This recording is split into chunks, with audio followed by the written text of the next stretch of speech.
Looking forward to today? Yeah. With trepidation?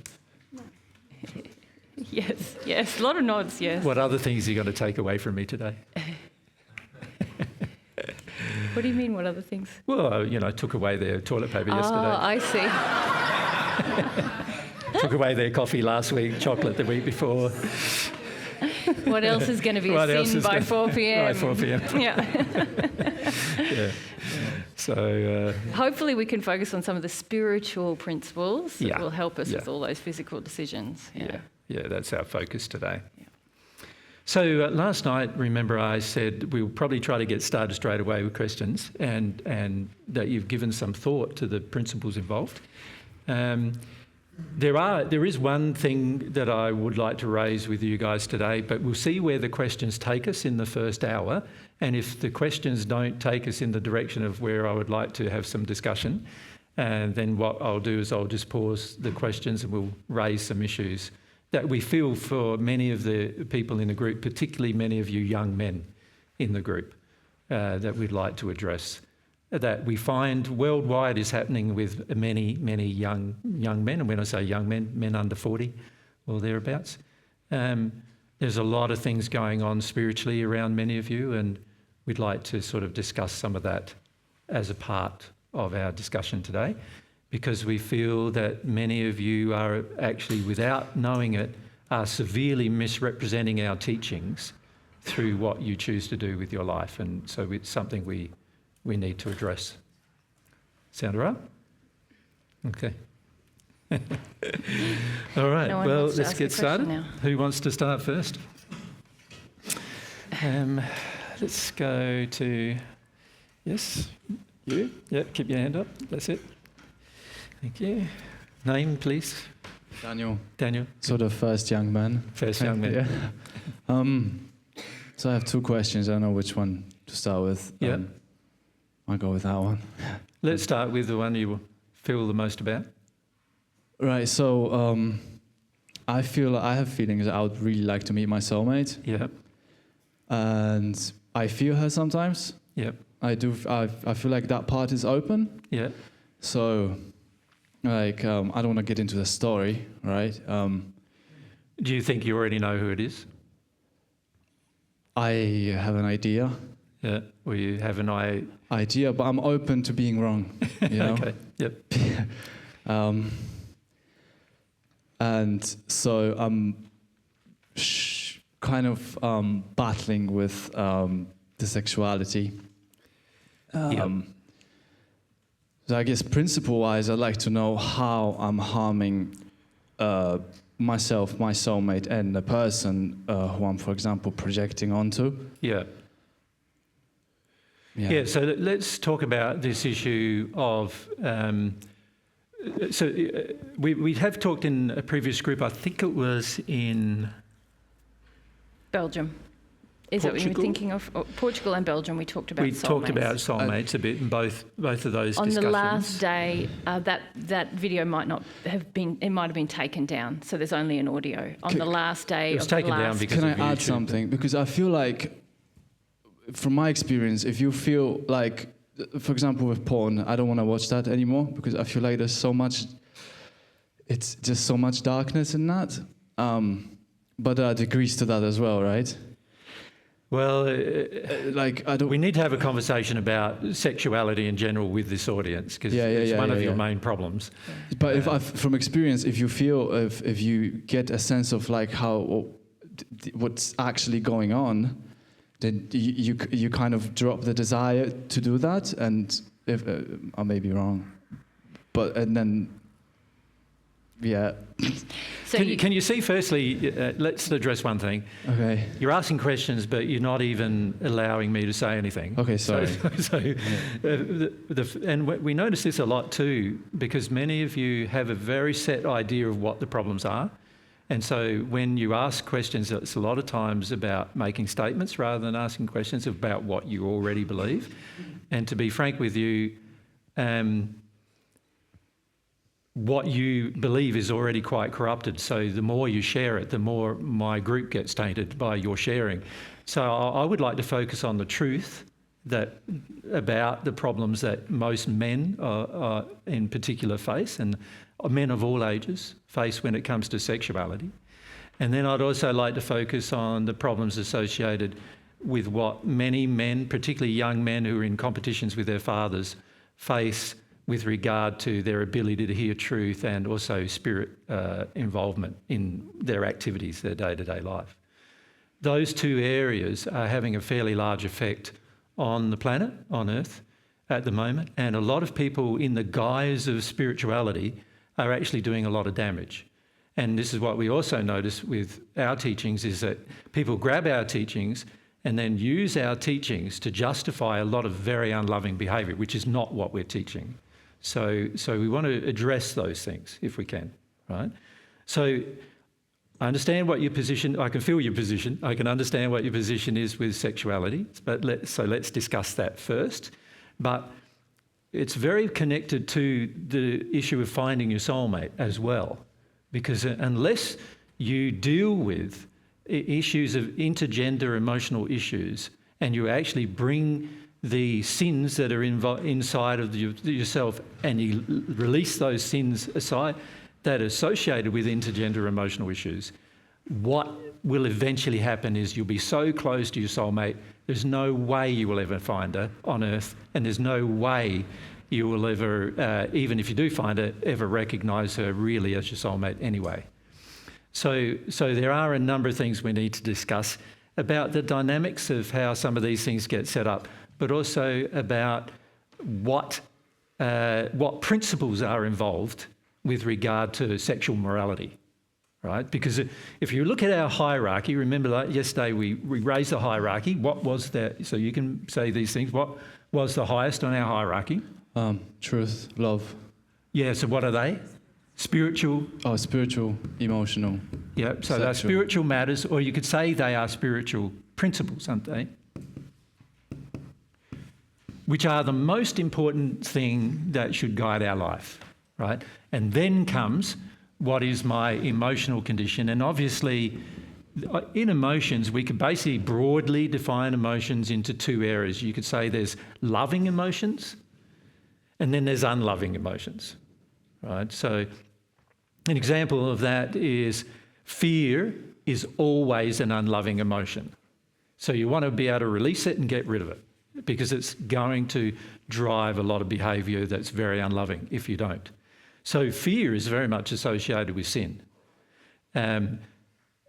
Anger is usually, and I say usually, a very unloving emotion. When I say usually, what I mean is most people do, in Western society, do need to feel anger at some point because they have a lot of high demands and expectations, and they're going to have to work their way through the principles as to why they have those demands and expectations. And then to do that, they're going to have to feel their anger. But at the end of the day, anger is all about controlling deeper, harder emotions to feel. So that's another example of an emotion that really is not good for you. And if you live in those places, you're going to get very dark very quickly generally. So there's emotion. And emotion, you got good emotions as well, like loving emotions, isn't there? Happiness, joy, these are good emotions. And sorrow in itself is actually a good emotion in the sense that it's an emotion that you won't project upon others unless there's fear involved with your sorrow. So what I mean by that is, if you feel grief by yourself and without demanding anybody around you take your grief away, then that can be actually a loving expression of an emotion. Even though the emotion itself will not exist in you once you become at one with God, up until that point, feeling grief is a fact of life while you release emotion. So it's actually a healing emotion, grief. Anger is not a healing emotion. Fear is not a healing emotion. So there are certain emotions that will heal you, and there's certain emotions that are just going to make your life worse. All right. 3, the same applies with the sexual side of things, right? So we talked about sexual. There's a whole lot of spiritual principles involved in sexuality that need to be understood and felt in the heart before you will make changes with your sexuality. The world today is becoming very, very permissive when it comes to sexuality. So it's almost like Sex with anyone is fine as long as it feels good and both people agree. And God does not agree with that idea. God doesn't agree with that idea because from God's perspective, there are a lot of things that go on, even if two people are consensual. There's a lot of things that go on that are not being addressed, that are actually very unloving in sexual behaviour. And these particular things are actually going to degrade your soul. Even if both of you are consenting, they're still going to degrade your soul. So sexual behaviour, and then of course we talked about the last area of physical life, and that's where I've mentioned things like toilet paper, for example, and engineering that I just talked about as an aside before we started this group this morning. And there's a whole lot of physical areas where our lives are very unloving as well, and we need to look at the spiritual principles so that we change the physical areas of our life that are unloving. So really what we want to do, as you can see from that, is we want to focus on the spiritual principles when we're discussing the issue of both. So the two issues that you've really raised in the one question are, how do I find my soulmate? So we want to talk a bit about soulmates. And then the other thing is, how do I deal with my sexual addictions? Is that the guts of your question? They're the two kind of main areas you wanted to ask about?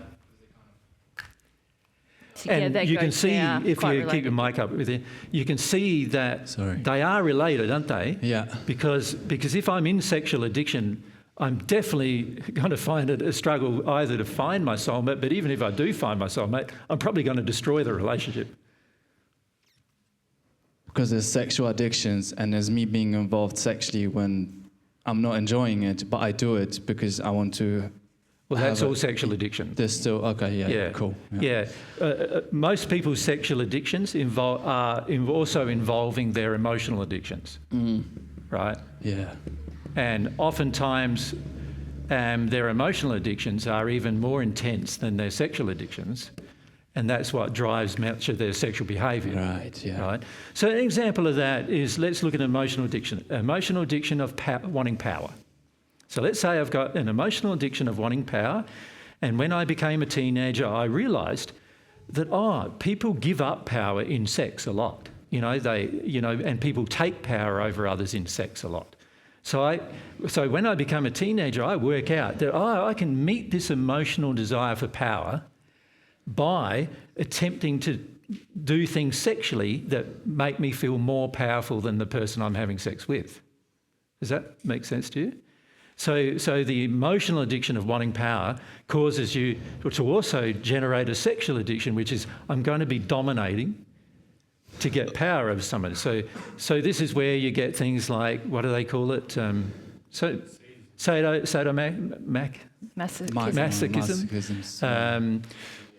BDSM.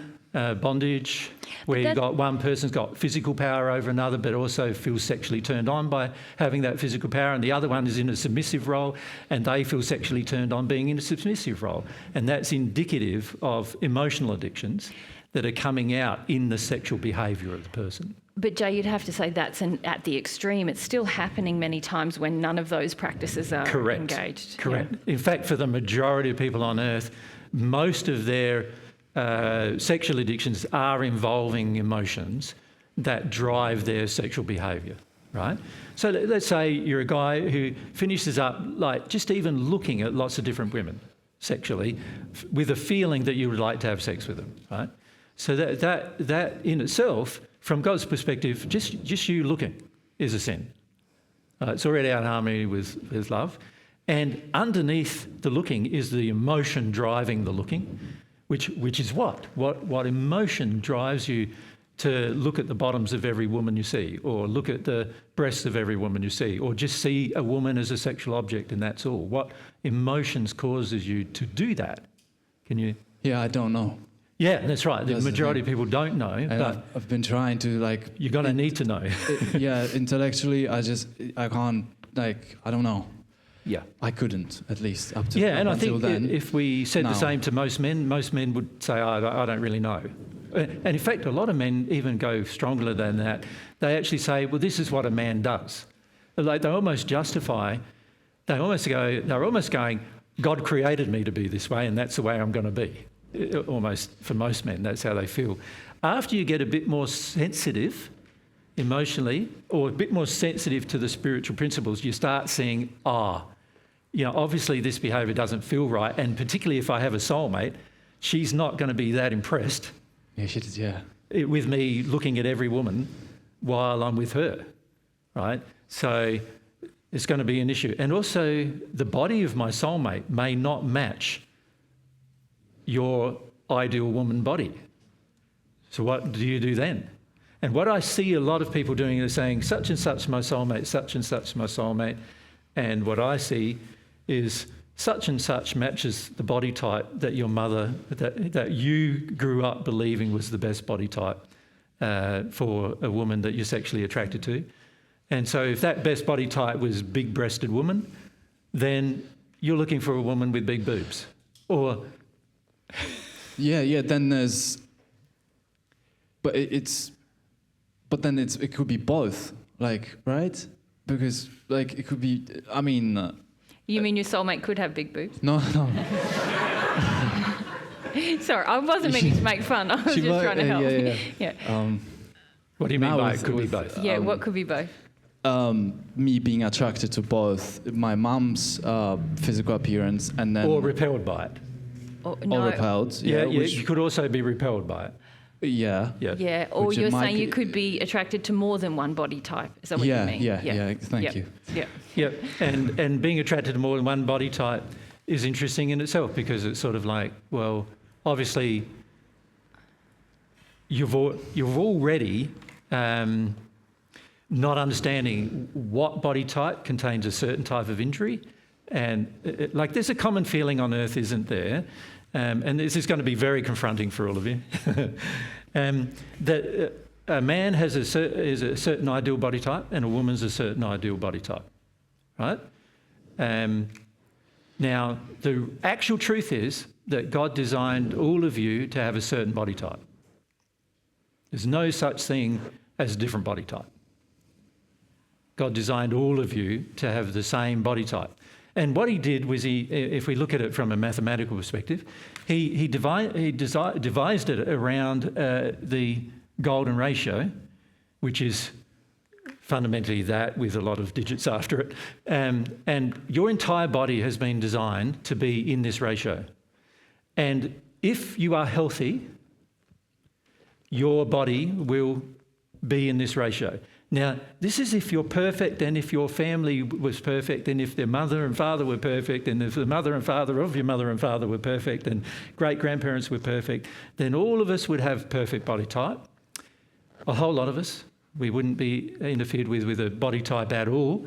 And then what would it be? All of us would look great, and so after a while you'd feel pretty much like there's no body type that doesn't look great. And so therefore, we're not worried about body type anymore. But at the moment on Earth, because there's been distortions, there's a lot of emotions in the lineage of the parents and right down great-grandparents and so forth, body types change based on the injuries that you face. So what happens is this ratio starts getting distorted through the genetic and emotional injuries that get passed down from one generation to the next. And so what we have now on Earth is far removed, actually, and also historically was far removed for many years, was even so bad that people looked like animals for a while, right? That's how degraded their body types became because of all of these different injuries. But that was the perfect thing. So part of the problem with of this issue is in our souls, this is programmed. This is instinctual. We're going to look at that and go, that's perfect. We're going to look at that ratio and everything we do, we look at and think that that is perfect. So the Greeks knew this, the Egyptians knew this in the past, the Romans knew this in the past, and nowadays most people are not educated about it because there's this whole rage about, you got to accept my body type. That sort of meant that we've gone away from acknowledging that we are programmed to see beauty and recognise it. And then there's age as well, right? Which is kind of... Yeah, there's Yeah. age. So there's what we call that is physical. What we see as physical appearance, right? So that's one. Is it ants or ants? I think it's ants, but yeah, ants. Ants, and we've got age. Age. So physical age we're talking about here. Well, gender. This is probably We've the also primary got thing. gender, because a lot of you don't realise it, but you have blockages towards one gender or the other or both because of your history. And so some people who say they're attracted to, the same gender are actually not attracted to the same gender at the soul level because but they feel they are because they got a big blockage with their dad and they haven't dealt with that. Or a big blockage with their mum and they haven't dealt with that. So there's gender issues in terms of sexual we're talking about attraction now, not addiction. But what happens is all of these things then start to flick into your assessment. And you could say all of this assessment is physical sensory. In other words, your senses, see, hear, like there's a physical senses involved in assessment. And most of this is actually seeing, isn't it? What you see. And it's not really the person. You're not seeing the soul of the person, you're just seeing the physical appearance. And it's interesting when we say to people, people say, I think I know who my soulmate is. And I go, okay, what's she like? Or what's he like? And they list all the things they like about the person. And it happens to be the same thing as everybody else likes. And I'm going, well, that doesn't tell me anything. Right? Because the physical appearance of the person is not their soul. Not their soul at all. So we have physical appearance stuff that's programmed, and then we also have physical appearance stuff that's based on addiction. So in other words, my mum was a very nurturing woman towards me. Let's say I'm a boy, my mum was very nurturing. So I'm now looking for a woman probably with larger breasts and, because that's indicative of the nurturing emotion in a woman. The woman's emotions, usually their breasts will get over large if they nurture overly. And also what will happen is so this is a distortion of the physical appearance that's going on that happens over time. So when they were young, they didn't have it, but as they're growing, and you see it during puberty a lot, the changes that occur, they're changing into the emotional injuries that their soul has ingested by that time. Does that make sense to you? Yeah. But my mum was it's kind of the opposite because I know. Yeah. I know. I'm just... You keep wanting to tell me what your mum is, and I'm just giving the principle. Okay, right? yeah. You want to keep telling me what your personal situation is. I'm trying to give you some principles. So physical appearance is going to be dependent upon. Now, your mum wasn't nurturing, right? And smaller breasts, and this is what you like. You don't like women with oversized breasts. But then I am attracted to that. Sorry? As well. I am attracted to that. Well, yes, because you'd had no nurturing in your childhood as well. Right. So that's So why. physically, you've got a couple of different emotions going on. You've got, firstly, this is why it's confusing for you, because emotionally you've got the one emotion which is saying, my mum has smaller breasts and I've idealised or not. And if you've idealised your mother, then you'll be attracted to a woman with smaller breasts. But if you haven't idealised your mother and you feel like you're not nurtured, then you want a woman with bigger breasts. And sometimes you want both because one indicates one thing and one indicates another thing, and you have both of those injuries. So, and this is where a lot of attraction gets very distorted. And in the end, none of that matters. Good. When it comes to soulmates. All right? What matters are what the personality and the nature of your soul is, and you will see the personality and nature of the other person as being the same, right? And that's not what most people who tell us they've found their soulmate and they think they know who they are feel.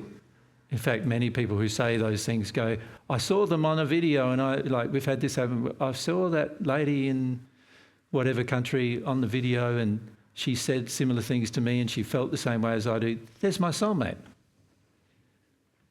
Like, there's no knowledge of the person's personality or nature, and also hardly any knowledge of your own.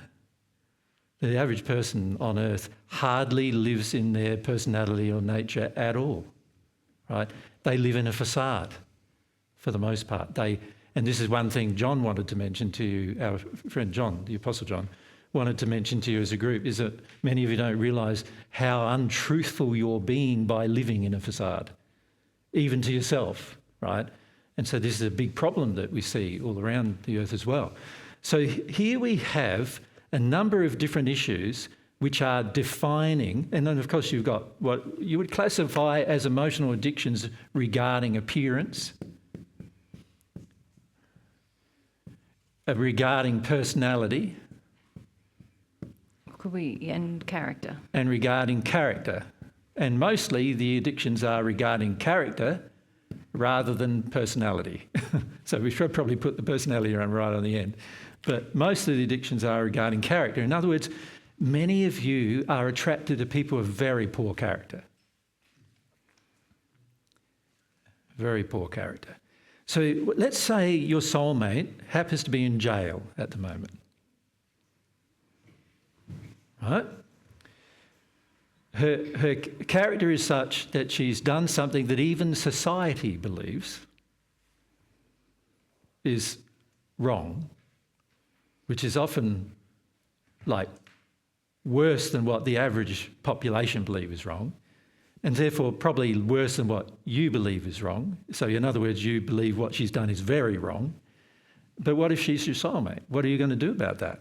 Like, we've known people who, like, example, Emperor Nero of Roman times in the 1st century, his soulmate waited for him for 2,000 years. She knew all the time after she died, she knew very quickly after she died that he was her soulmate. He tortured her to death in an arena. Right? She was a Christian when she died, and he obviously was the Roman who put her in, really, you know, in the arenas that they used for sport, right? And she worked through all of her own feelings about that, realised who her soulmate was, that it was Nero, the man who had, like, murdered her and her entire family. He'd done all of that to her, right? And she came to work her way through all of that. She came to love him. And all this time, he was in hell, in the hells of the spirit world, and going through literally hundreds of thousands of sins that he committed on earth. Hundreds of thousands of sins, working his way through them. And she would come to him occasionally to try to help him, and he wouldn't recognise her, and he didn't even know who she was. And it wasn't actually until he was in the 3rd sphere of the spirit world, so quite a good principled area of love, that he realised, he didn't even realise that she was his soulmate, but he realised he wanted her to be. Right? And that's when she told him that she was. After he told her that he wanted her to be his soulmate. And he said to her, "No, I'm not worthy of you," all those things, but I would really love it that my soulmate's like you, you know. And he didn't realise the entire time up to then that she was helping him the entire time, trying to help him progress through all of his addictions and all of his problems, of which he had many of these, right? You imagine people in power, for the most part, have unlimited, unfettered access to, like, as many sexual partners as they want and as many of their emotional addictions as they want to have. And so, of course, it was very difficult for him to make changes. So her desire to be with him wasn't based on his character. It was based on the knowledge of who he actually was at his soul, in his soul, that she was his other half. It wasn't. She realised that during her own progress, she realised that she couldn't choose her soulmate. It was already done for her. All she had to do is discover who she was firstly, and then also discover who he is by discovering who she was, right? And that's a very different thing than going, oh, I like the look of you, so you must be my soulmate. Or I feel attracted to you in some way, so you must be my soulmate. That's not the process that goes on here. So the issue then becomes, well, we've got sexual addictions, we've got emotional addictions, we've got appearance addictions, which are really physical addictions. We've got character-based issues. In other words, there's certain character flaws that you like in another person. An example of that, almost all the men in this audience like their women to be subservient. In other words, they want to be the god in their family. Pretty much all of you want the women to believe what you believe, feel what you feel, and also feel for you more than you feel for them, right? And that gives you a feeling of power, authority. It's a very strong injury on earth. Most men on earth have this problem, right? But in the process of having this problem, there's a whole heap of spiritual principles being broken. Firstly, the principle of equality, which is the very important love-based principle, is being broken. Because basically, most men are sexually attracted to someone they're not equal to, right? That they feel better than, right? And so this is a problem, right? Because what it does is it causes, and unfortunately many women have been brought up in this world we live in for thousands of years. Women have been brought up to serve men for thousands of years. The patriarchal society that we now are living in dominantly, most women have been brought up to serve a man. So you see this happening in families to this day, where the little boy, he's allowed to do whatever he wants. He's allowed to have a messy room. He's just a boy. But the girl, she has to tidy up her room. She's got to help mum cooking and cleaning, and she's got to do all of those other things. But the boy doesn't have to. Instead, we take the boy to soccer because that's a man thing, you know. Soccer, football, we take him. So we're encouraging even the next generation of children to still have this same attitude that women are there to serve. And unfortunately, many women now in themselves say, I'm not a good woman if I'm not a good mother. No, being a good mother means that I sacrifice for my family. I sacrifice for my husband and I sacrifice for my children. And the net result of that sacrifice is the women in the family are treated as the lowest person in the family, because she's doing everything for everyone else and nothing for herself, and nothing that is good for her development of her personality, like discovering who she is and what she loves in life and everything. That's all neglected for the sake of just being a mother and a wife, or a partner and a mother, right? And this is why many women have a desperation to have a child now as well. It's like, because this is treated in society, unless you're a mother, you haven't experienced being a woman yet, right? So these distortions, the flip side of that distortion is the men have the injury that this is the woman's role. My role is to go out and earn the bread, you know, earn the dosh, earn the money. Not even sometimes. Not even sometimes. Sometimes many of the younger men we're noticing have the idea, my role is to sit here like a prince, and you go out and earn the money, and you come home and cook the meal, and you come and clean my clothes, and you do everything for me, and I'll do it. The woman does it because the man gives her a sense of approval and she's desperate for that. Right? So there's many women who are in desperation for a man's approval, and they'll do that. Right? So the problem with that is these are all character things that, in other words, areas of spiritual principles that are being blatantly ignored, and the primary one being equality, blatantly ignored in a relationship. Yeah. Now, because that one is blatantly ignored, you can see that's going to cause distortions emotionally, which are, I'm attracted to a person I can control. I'm attracted to a person who agrees with me. I'm attracted to a person who makes me feel good about myself. I'm attracted to a person who makes me feel sexually desirable, and so forth. And if they give me sex, then I feel like, that means that I'm a great guy, right? When actually, if a woman ever come to me other than Mary and offered me sex, I would go, what's wrong with me? Why doesn't she get the message that Mary's my girl? You know what I mean? Like, why didn't she get that message, right? So that would be one of the first things I would look at. And then if I felt like, no, I'm definitely giving out the message, Mary's my girl, then I go, well, how can I help her to see that what she's doing with me is wrong? I'm not going to do anything with her sexually. I'm not. I don't. In fact, whenever she feels that, I feel like no, like, you're soulmate somebody else, right? But if I have a sense of equality, I can also feel, the reason why she's doing these things is because she feels like she needs to offer herself to somebody, right? Rather than, and obviously the opposite feeling in the male must be that he wants somebody to offer herself to him. So equality is a problem. There's also issues.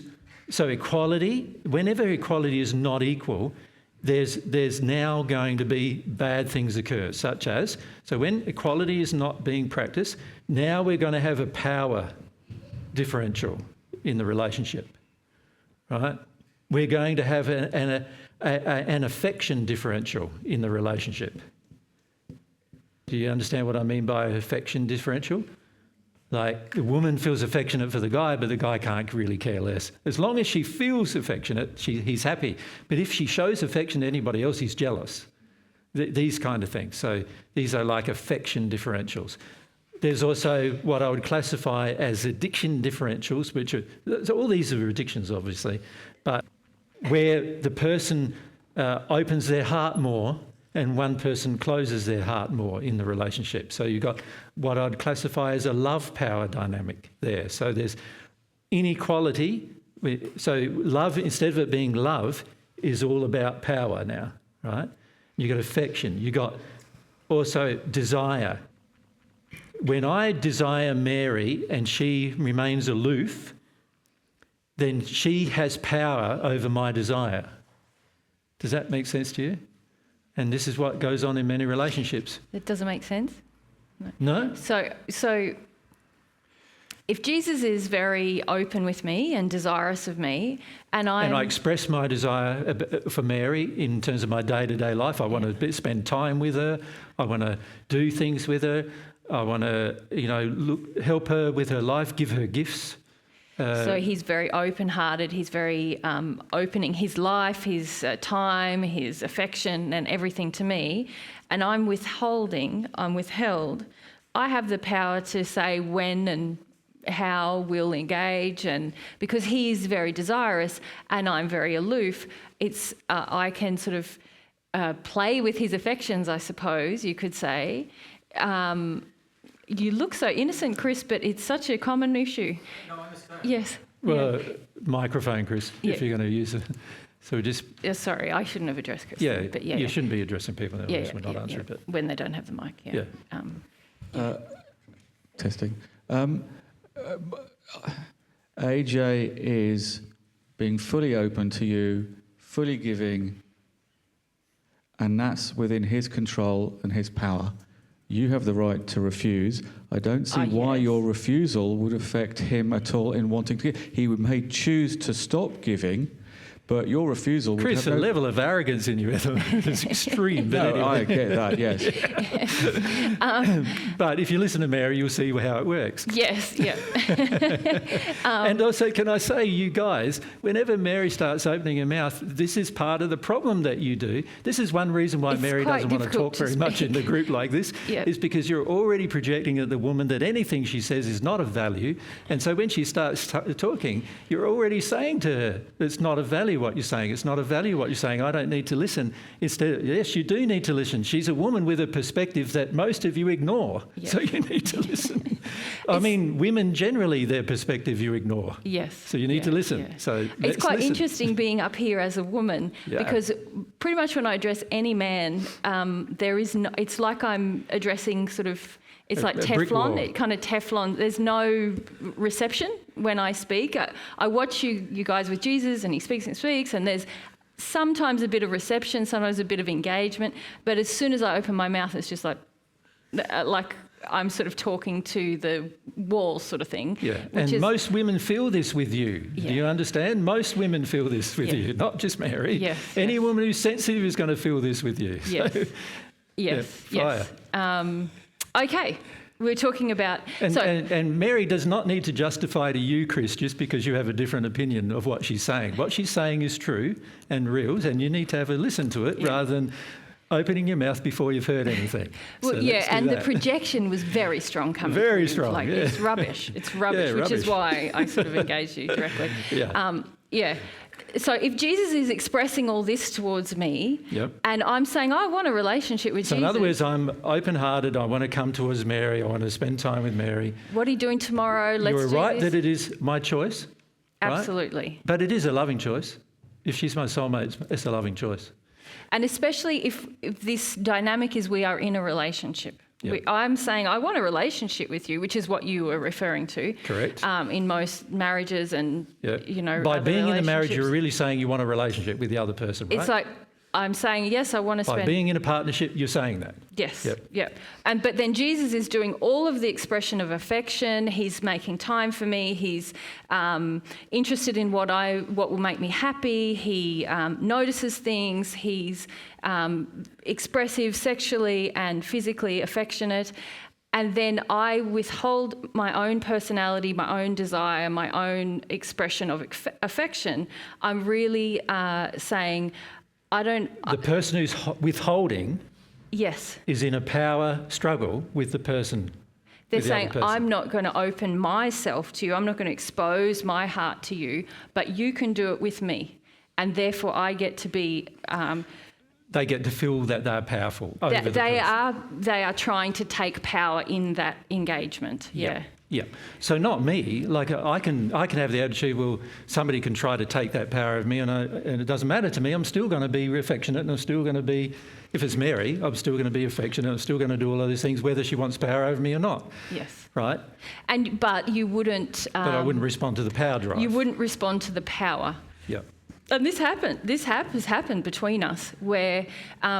And it's very true. It's very good. It's very triggering. When we first got together, I had exactly that dynamic going on, and Jesus still felt very affectionate and desirous of me, but wouldn't engage with me while I was Wanting power. Wanting power, and that was great because it triggered all of my issues with power, and why I didn't want to expose my heart to a man and show myself. Yeah. Yeah, and if a person's humble, they'll work through it emotionally. Yeah. Right, that's what they'll do. So definitely it's up to the free will desire of each person. He's not obliged, I'm not obliged to give that to him, but if I am in a relationship and saying I want to be with him and I withhold those things. Then you're being duplicitous, Yes. you see? Yes. Yeah, yeah. Yep. You want to go back to Dan? Yep. So that's what I felt when I walked in here yesterday with you, Mary. I felt the Teflon straight away. And so was that like... You felt Teflon towards me? I see, I don't know. There was Teflon. That was Teflon. I felt Teflon because with AJ, I was like, wow, he's amazing. I wish I was like him, all that stuff. Yeah. And I look at A you lot and of I you was... guys and I don't was feel that way though either. I know, but I was kind of afraid of you. I was afraid to look at you as well. I was looking, and you looked at me, and I would look away, and and then I felt this like confrontation of something, but I didn't know what it was.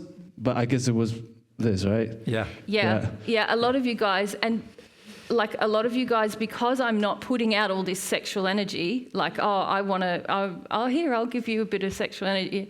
And a lot of women Which is are the trained. main way which most of you guys trade with women. Yes. Is through sexual energy. Yes. Yeah. In other words, a woman gives me a feeling of sexual approval, I'm a great guy. Yeah. A woman can't give me that feeling of sexual approval, she's a bitch. Yeah. Right? Yeah. That kind of feeling. Yeah, and before I did any work on myself, that's how I engage with men as well. I come from a family, my cousins, my uncles, my dad, my grandfather, they all wanted sexual energy from. That's how they notice a woman. So I used to just give it out I wasn't like overtly flirtatious, I wouldn't have said, No. but I just gave special attention. It was like special attention to men. And the men around Mary, when I met her, extremely sexually demanding of her. Yes. Like extremely. Yes. All the family, even family, like, yeah. This is Medici. Yeah. Yeah. Yeah. But so, yes, there's that. There's also a bit like, you know, Jesus is really being our personality and he loves truth. But I love it as much, but it's often when I feel a lot of... Also, you guys don't understand, a lot of the younger men, you bring a lot of spirits who really want power over women. They really Strong want desire it. for it, yeah. Yeah. So partly it's my humility in just feeling about that and still being myself, because I do have a tendency to still withdraw into myself a bit. Yeah. But yeah, I think that a lot of you guys struggle with me because it's like, well, there's no sexual engagement, so what is there? Who is she? Yeah. Yeah. Yeah. Yeah. Yeah. Yeah. Do you want to add to that, babe? Yeah. Well, I'm just You have listing more all of insights. the things inequality, you know, the opposite of equality, what is indicative of the opposite of equality. And, you know, we could list probably 50 or 60 things here, actually, all the opposite of equality. Like you can have affection dynamic. You can also have a approval dynamic. The man gives the woman approval only when the woman does what he wants her to do. Is an example of that. So that's an approval dynamic, right? So that means the women needs approval from a man, but see, many women do need approval from a man in the sense of an addiction because their dads didn't give them approval, much approval. You know, their dads didn't give them much approval in their life. And also many dads don't even give their daughters much time either in their life because dad's off working all day, every day, often comes home when the kids have gone to bed when they're very young. And so naturally the problem with that dynamic is that they hardly get to see their dad until their dad's got a better job and can come home earlier and things like that. And so oftentimes that's not until teenage life. And so many women become quite addicted to the need for a man's approval, and many men know you give a woman approval, right, and you give her too much approval, she won't do what you want. If you give her just not enough approval, because of her desperation to have approval, often women will do what you want continuously. It's the whole idea, the whole adage, treat them mean and keep them keen. And this is a very common... In fact, there's whole internet sites now that are saying, man, if you want to have more sexual liaisons with women, this is how you treat a woman. And really what it's doing is hooking in to the woman's desire for approval. And many women, if you give them some level of approval, and it just can be some emotional approval, oh, you're a great girl, or being a great mum, or whatever, she'll want to go to bed with you. Most men understand this, and therefore they use it, right? So these are just examples of inequality in terms of the gender relationships, right? And as I said, we could just keep on going on and on and on and on down this list because there's a huge amount of addictions that result because of a lack of the spiritual principle of equality inside of a person. Yeah. In this audience, it's extreme.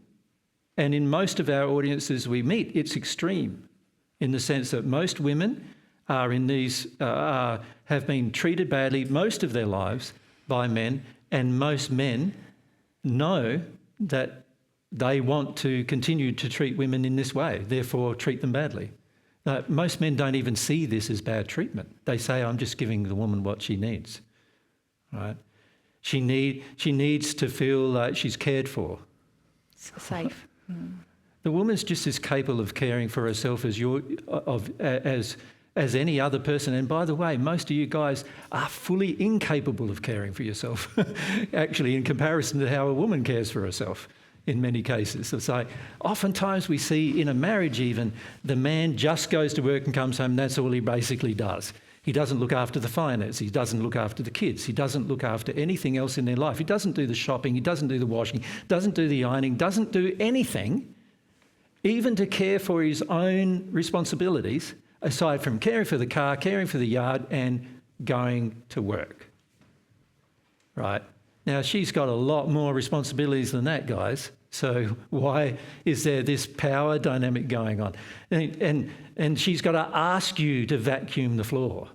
right? Why don't you notice the floor's dirty? She's got to, ask you to go and get some milk, or if you drink milk, we don't, but, she's got to ask you to do some shopping.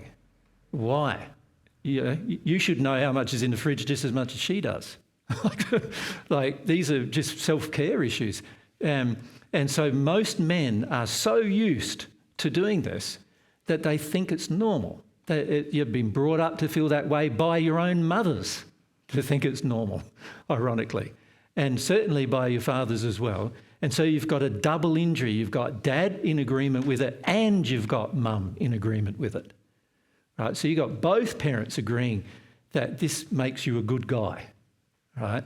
And it makes you a terrible person from God's principles perspective, in the sense of your character has been damaged by the lack of equality as a principle in your upbringing, right?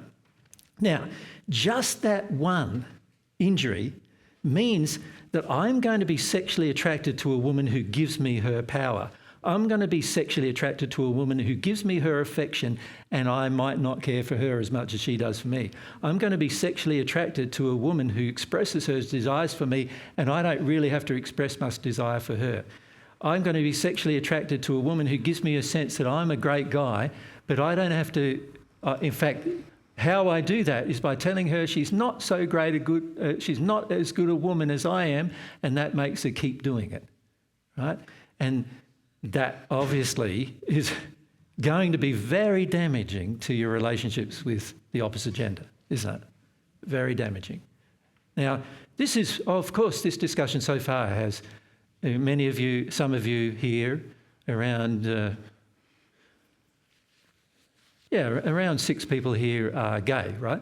Without, some of them you don't even know it, but around that here are gay in the audience.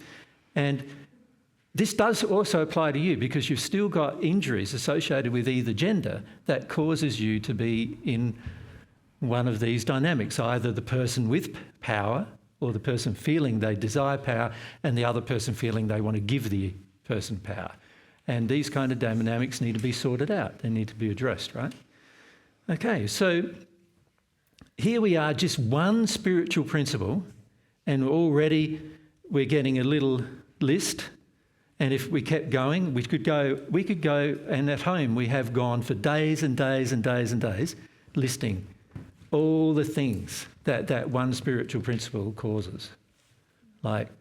And we don't want to do that with you today, but it's something that's worth doing for yourself, right? To work out just one spiritual problem causing all of these different things in you, where there's a mismatch of desire, a mismatch of affection, a power imbalance, they're justice issues. They're issues requiring a fix in terms of the way we perceive our relationship with the other person. Now, of course, given enough time, if I act out these dynamics, just those dynamics with Mary, can you see over time she's going to first probably like it, and then over time, because she might have, we wouldn't have probably been attracted to each other without her liking the opposite of what I'm liking to do, what I'm demanding from her. And then over time, she's going to feel exhausted, tired. She may even get a disease like cancer and other things, all come from this inequality power dynamic. And she may get a disease, and she may even eventually die as a result of her doing it. Or if she gets so tired and exhausted, she starts realising, this is all wrong. I'm not putting up with it anymore, right? Now, that's great, but now what does she do? You're in the demand, and she's now no longer in accepting the demand. So if I'm in that relationship, what do I now do? Because what's going to happen now is she's going to complain about almost everything I do, which now no longer don't have her approval anymore. She's also going to switch off her sexual and emotional desire to spend time with me, because I'm basically being a cad most of the time to her, and she's going to switch that off. Her affection will die, right? And she'll start going, you're just a power-mad man, and I don't really want to be with you anymore. Right? What do most men do then? Yeah, well, girls, you tell me. Let's get out the mic. Let's go get the girls and say, what have men done to you then when you start realising, Bex? Rage. Yep, so rage. So they get so angry with you, and how do they express that rage? Overtly or covertly, but Okay, so covertly, how have they done that? gaslighting and manipulation. Right, so undermining every thought you have, undermining every way you think. Yeah, You're just stuck up, frigid. yeah, you're this and you're that. It's and your you're- problem. Yeah, Look it's at all you, your so problem. angry Look now. at me, I'm practicing divine truth, but you're not. The worst is using divine truth. Yeah, the worst is using God's truth as a method of manipulating the power dynamic back. And this is how a lot of people are misrepresenting the truths we teach by actually going, oh, that all applies to the woman, but nothing applies to me. Like, this kind of thing. So rage, covert or overt. Physical threat or... Physical threat, standing verbal. over them, becoming a bully, getting to... And as many of you know, it eventually leads oftentimes to murdering the entire families of, mother and all children. Even stuff like that. It all comes from this response, yeah? And withholding sexually or withdrawing. Withdrawing sexually. So they withdraw, withdraw. Emotionally, they're already withdrawn because they're not sensitive to anything, but now they also withdraw their sexual approval.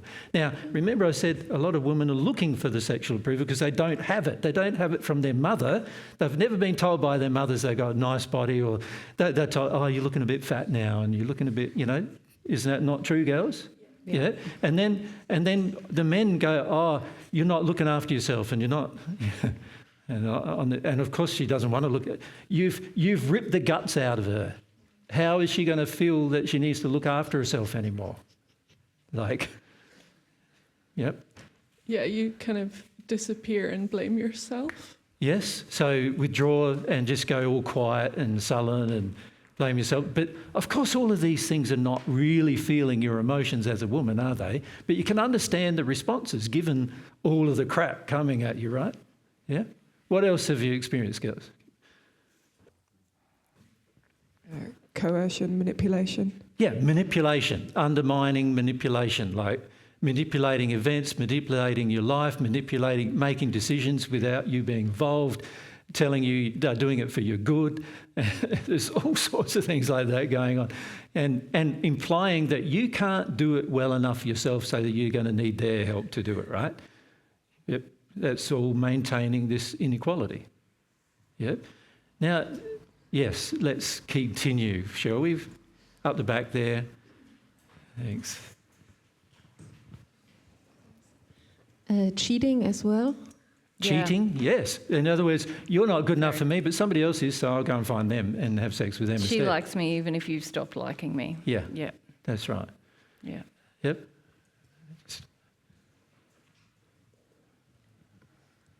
I could do a long list here, but physical abuse. Physical abuse.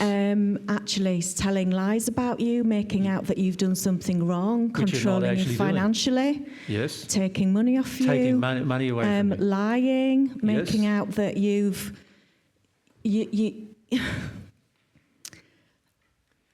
Yeah. there's a lot. There's a lot.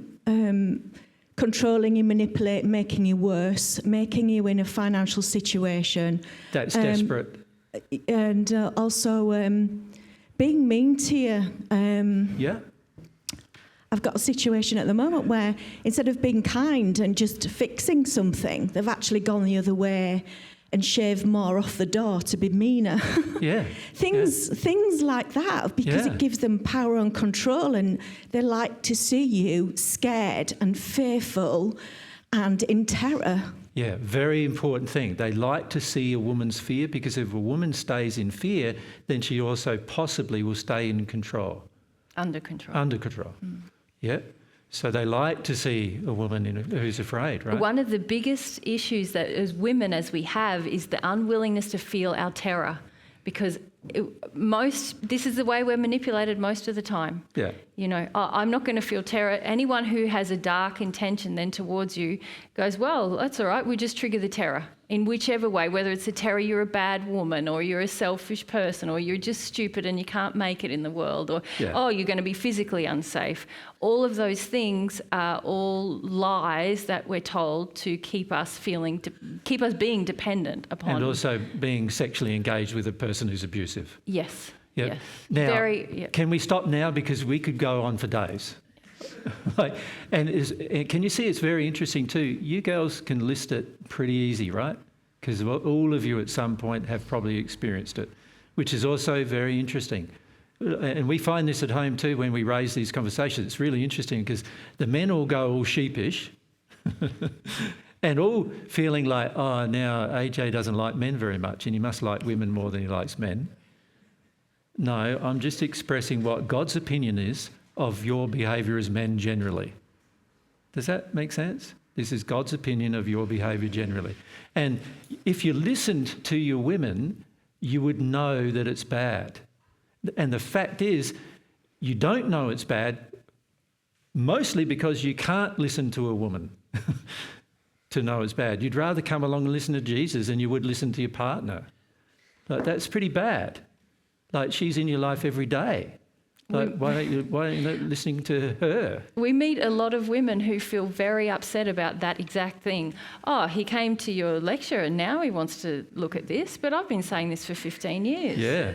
You know? It's one of the reasons why some women say, I don't want to listen to that guy, because you listen to him as if he's like not saying things that I've been saying to you for 10 or 15 years, and why are you listening to him and not me? Some people actually bring their phone and say, Jesus, I'm having this problem with my husband. Could you talk about it? He'll listen to you. But he won't listen to me. Yeah. Yeah. So my advice to her is leave him. Because if he can't listen to you, then what's the point of having a relationship with him? Like, if he can't even listen, like, there's a problem there, right? So these people who claim that I break up relationships, well, sometimes I do. When you be honest with people and they realise, oh, I'm in a bad relationship, what are they going to do? They're going to probably leave, right? That's a good thing, isn't it? Yeah, I'm not afraid of saying that sometimes my advice given to them based upon the principle is going to be leave him because he's bad, until he sorts himself out. Even if he's your soulmate, leave him. Even if you think he's your soulmate, leave him, because if he treats you in this way, it's not equal. And while he treats you this way and doesn't see it, there are major spiritual principles being broken. And if you accept it, you are going to bear some penalties associated with accepting that kind of behaviour. And I don't mean accepting it like being angry about it. I mean just, you don't have to accept it. You don't have to be with the person. It doesn't matter whether you have children or not. Well, if you have children, it's going to be harder, of course, because you're probably reliant on some income from him and so forth. And what I've seen a lot of men do, and this has happened very often, by the way, is the woman starts complaining about the lack of equality. The man says, put up with it or shut up. And the woman goes, no, I'm not putting up with it, so I'm leaving. And then she's got 3 kids and he doesn't want to provide for his children anymore either. And this is why we have governments now enforcing men to pay child support, because the men themselves don't have enough spiritual principles to say, I'm responsible for the children that I brought into this world, right? They're too busy thinking. We've had some men come to our seminars and they're going, I asked them, do you pay child support? They say, I broke up with my wife 3 years ago or something, because after I heard Divine Truth, I thought blah, blah, blah. And I say, do you pay child support at least? Do you at least do that? No. Where's the love there? There's no love there. It's all about him and what he wants. And he's not practicing God's principles. He's practicing what I would classify as the opposite of God's principles, right? So men, you have a lot of problems in this regard, and many of you men who even think you don't have a problem have a lot of problems in this regard. We've met very many mild-mannered men who are sexually projecting at women constantly, demanding of women constantly. So often there's this power thing. And then there's another group of men, which some of you are also in this audience, who are needy for women, want a woman's constant attention, wants her constant approval, want her constant acceptance. And the women just feel like there's a barrage of stuff coming at them that you want from them. And none of that is actual attraction. None of it's attraction. It's all addiction. Right? So one of the biggest problems that are on earth is the relationship between the genders. You know that. That's why there's like, oh, let's go down pub with my mates. You know, that's why let's go and have a shower for my child. You know, what do you call it? A Baby shower. baby shower. I don't know why it's called that, but I suppose it means shower the baby with gifts. Yes. But let's do that. But are the men invited? No. Why would I invite any man who's got that attitude? why would I even have him there? You know, like that's a girls' thing. And then there's boys' things, isn't there? Like, let's go to soccer for footy. Let's go to a footy. Like, you look at a whole football stadium.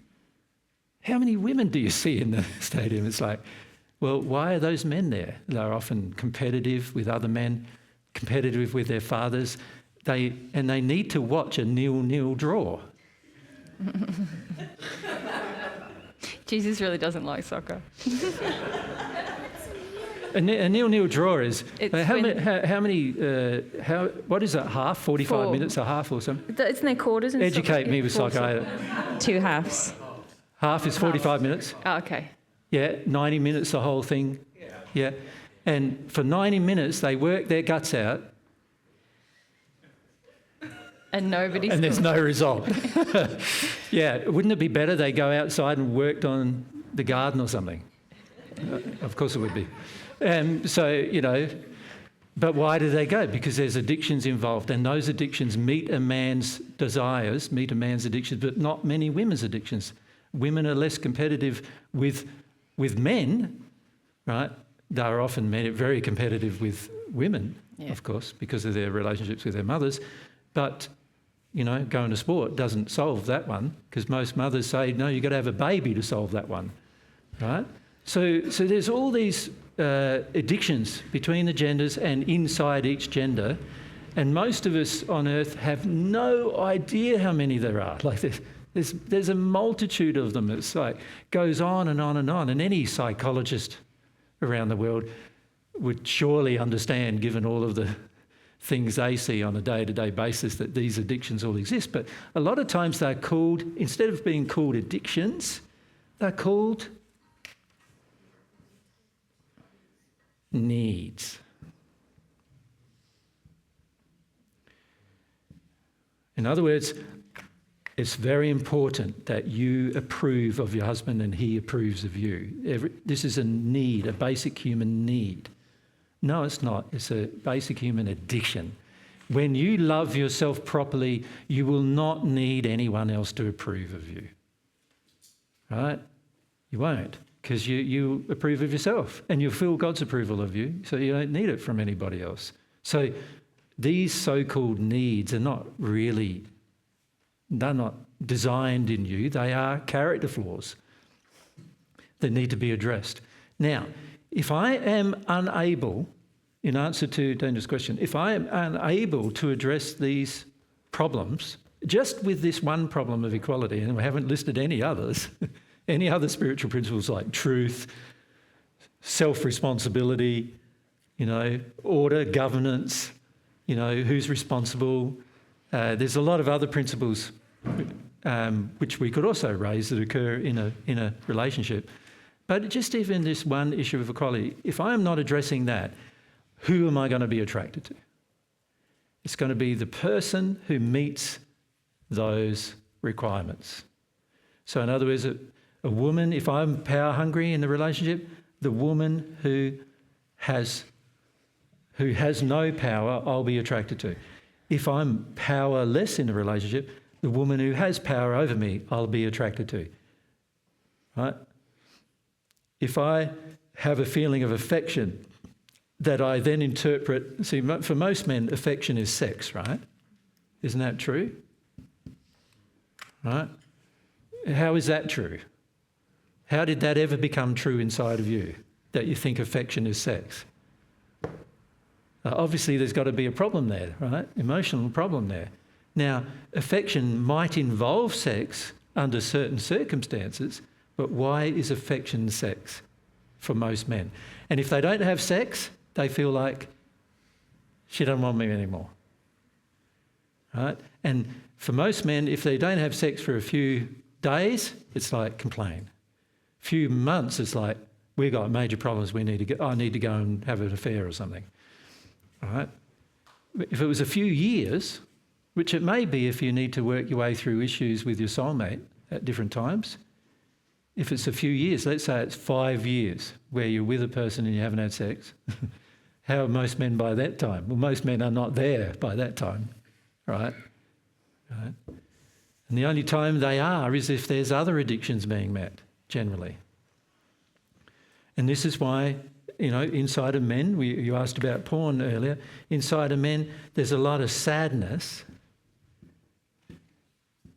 which is then turned into demand, which then gets turned into sexual demand,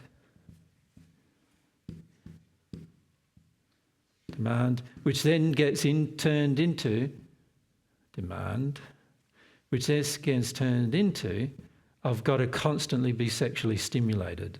Pornography addiction. So pornography, right?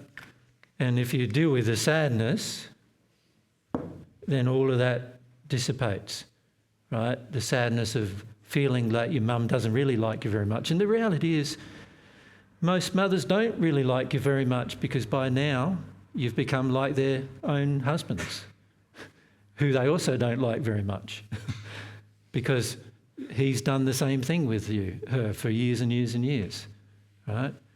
So these really, patterns we see everywhere. You were going to say that. Oh no, I was just going to reiterate what you said. A lot of pornography, like engagement with pornography, is a number of different demands trying to be met. So it's a sexual demand really that you're engaging. That turns into the need for sexual stimulation to avoid the sadness. Yeah, so it can be to avoid the sadness. It can be to avoid feeling powerless in your own life and unproductive in your own life. Yeah. It can be to avoid the feeling that you never approved of as a man. So all of these... That you don't receive any affection from somebody, and how sad you are about that. Yes, that you feel... But not understanding that for most of you guys, you've actually created the circumstance where no woman would really, who's in a right mind, would really want to give you affection or have a desire for you. If she's in a right mind, she wouldn't want to do that because it's like the inequality of such a relationship is so big that it's going to cause her a huge amount of pain if she got involved with you. Mm. And of course, there's the opposite side of this that we haven't talked about, is that the woman who is attracted to these injuries obviously has her own set of injuries that need to be dealt with. Yeah. Because if many of you women are honest, you have repeated relationships with men who have these kind of injuries. So that indicates something in us that is not being dealt with. Yeah. Now, let's just look for a moment to understand it better. Let's just look at the dynamic, just if one of those things. So let's look at the issue of power and just look at how it actually works in terms of what happens in the relationship. So here you've got the man and he's in a state where he wants power over a woman. In other words, he wants control of her thoughts and her feelings. He wants control of her thoughts because he wants her to think well of him. Right? He wants control of her feelings because he wants her to desire him. Right? So he wants to have power over her thoughts and her feelings. Now, she is in a state, if she's in a state where she wants to give the man good feelings and her good thoughts, can you see she's in a service position? She's a servant. She's serving his power. Right, giving him the feeling of power. Now, if she has the injury that she wants to do that, which by the way, many times her own mother and her own father have created within her in her childhood, and she wants to do that, she'll willingly do it. Right? She'll And he- feel, yeah. And he goes, but it's what she wants. It's what she wants. And I'm going, yeah, but you see, the problem with that from God's perspective is you've broken the spiritual principle, which are the most severe penalties are, remember we said this yesterday, the most severe penalties in your life are the spiritual principles getting broken, right? So even if she wants that, if he loved, was in harmony with the spirit principle of equality, he would firstly deal with why he wants power. Whether she wants to serve him or not, he would do this. And then he would also try to stop her from giving that power as well. He would also try to do that because knowing that it's actually her staying in this servant role is bad for her. This happened in our relationship. Yeah. It happened. I was well trained. What does By- a man want? What does he feel? What do you want to do? How do you want it to be? All of that stuff. And Jesus would go, what do you want? Why are you asking me all the time? Why are you deferring to me all of the time? But it wasn't just a simple, what do you want? We'd often sit down for hours and talk about why it is that you wanted those things. And like, Yeah. my desire is to help Mary see that being a servant to me is not her role in life. Right? Even though she's been taught to have that role, it's not her role in life. Her role in life is to engage her nature and desire. So if she engages her nature, and it happens to be the same as my own, which will draw us closer, we will end up wanting to do the same things in the end, but she must do it for herself and not because I want her to. Yeah. Not because I think she should. She needs to think she should. And I can't change her thoughts and I can't change her feelings. She can change her thoughts and feelings. And I shouldn't ever manipulate Mary's thoughts or feelings. I should never try to push her into something that I want her to do. All I need to do is present the truth, God's truth, and say, here's all your options. What do you want to do?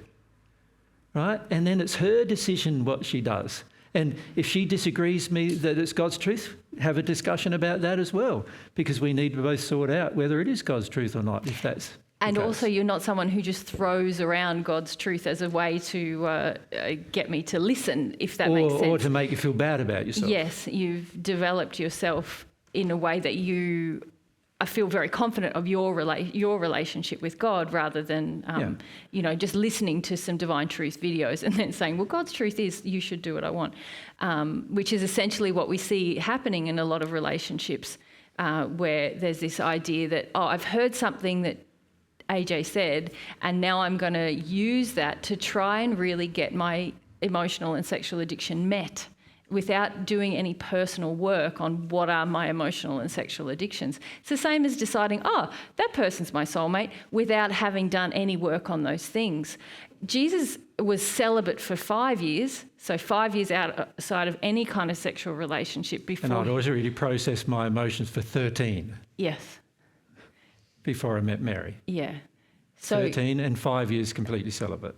quite a lot of personal responsibility for the emotional and sexual addictions that he had. And then when we met, there was still emotional addictions that you had with women that you thoroughly just got on with getting through the relationship. So, Yep. yeah. Yeah. So There was something else I was going to say about that. Oh, yeah, no, go ahead. her role is to not be your servant in any manner, right? Her role is to discover who she is and be that. And ladies, when I started this relationship with Jesus, I hated that idea. And I liked the sound of it. That's what I thought I was doing with my life, you know.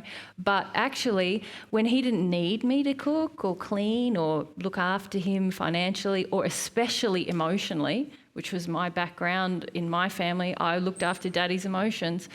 When he didn't need that, it was very, very challenging for me. I felt angry. I felt like, what's my purpose? I had feelings in me I didn't even realise were there, because I could complain about doing all these things in the previous relationships, but when I got to one where it wasn't required of me, in fact was rejected of me, okay, there's some investment in me in feeling like I'm not going to be rejected if I do these things for the man, or I've got some sense of security in the relationship. He's not going, because he needs me for something, he won't reject me. And all of those things were injuries in me about love that were causing me to seek out relationships with men who didn't treat me well.